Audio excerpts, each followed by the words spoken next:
প্রথমে এসে বলছি, তারপরেও এখনও আপনাদেরকে বলে আপনাদের সামনেও বলি, আমি একজন উপজেলা যুবলীগের সদস্য হওয়ার পরেও তারপর আমি হয়তো আপনাদের সাথে বসতে পারি নাই। আমার আসলে বাবাও নাই, এক চাচাও নাই, বড় ভাইও নাই, আছে ছোট ভাই, সেজন্য আমি এত সুন্দর একটা আয়োজন করতে পারি নাই। শাহজাহান ভাইয়ের বাবাও আছে, বড় ভাইরও আছে, ওনাকে গাইড করার মতো লোকও আছে, সেজন্য উনি এত সুন্দর একটা আয়োজন করতে পেরেছে। যাই হোক, দুজনেই যেহেতু যুবলীগের, উনিও যুবলীগের অর্থ বিষয়ক সম্পাদক উপজেলা যুবলীগের, আমি উপজেলা যুবলীগের উপমহিলা বিষয়ক সম্পাদক, পাশাপাশি যুব মহিলা লীগের সভাপতি। তো আমরা দুজনেই প্রার্থী। সেই হিসেবে শাহজাহান ভাই একটা শাহজাহান ভাই বলবে আমারটা, আমি বলে আপনাদের কাছে আমারটা আমি আসলে প্রথম নির্বাচন করছি। আমার যারা প্রতিদ্বন্দ্বী 3 জন সবাই আসলে আমার মায়ের বয়সী, সেই হিসেবে তারা একটু আসলে বলে আমি নাকি তাদের ছোট মেয়ে।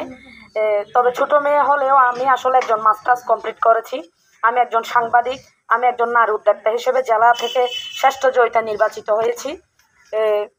তারপরেও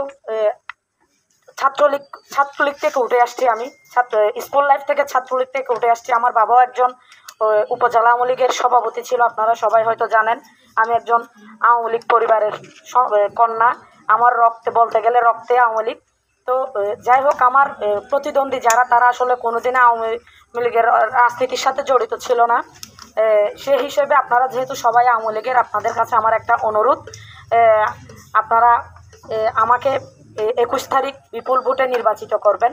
আপনারা যারা আমার জন্য ঘামের ফোঁটা ঝরাবেন, আমি এই ঋণ, আপনাদের এই ঋণ আমি আমার রক্ত দিয়ে পরিশোধ করার চেষ্টা করব। এবং আপনারা যারা এখানে উপস্থিত আছেন তারা আপনাদের পরিবারের সবাইকে বলবেন এবং প্রতিবেশীকে বলতে পারবেন, বুক ফুলিয়ে বলতে পারবেন, আমি অবিবাহিত থেকে স্কুল লাইফ থেকে ছাত্র রাজনীতি করে আসছি, কিন্তু এখনো পর্যন্ত একটা খারাপ রেকর্ড আল্লাহর রহমতে কেউ প্রমাণ করতে পারে নাই, বা ইনশাল্লাহ সামনেও করতে পারবে না। আমি ওভাবে শালীনতার ভেতরে রাজনীতি করার চেষ্টা করেছি। আমি আমার যত মানে বদনাম করার বা আমার বিরুদ্ধে খারাপ কেউ কিছু করার, আর আমার সাথে যারা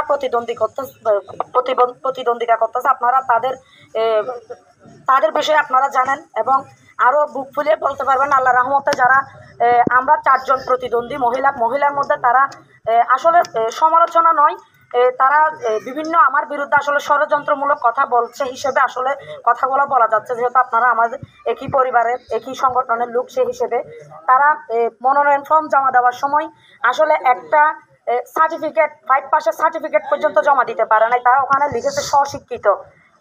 আমি MBS কমপ্লিট করেছি, MBS কমপ্লিট করে আমি MBS কমপ্লিটের সার্টিফিকেট জমা দিয়েছি। তো সর্বশেষ আর বেশি কিছু বলবো না, আপনারা সবাই একটু কষ্ট করবেন। 21 তারিখ সবাই কলসি মার্কাকে বিপুল ভোটে জয়যুক্ত করবেন, এই আশাবাদ ব্যক্ত করে আমার ক্ষুদ্র বক্তব্য এখানে শেষ করছি। জয় বাংলা, জয় বঙ্গবন্ধু।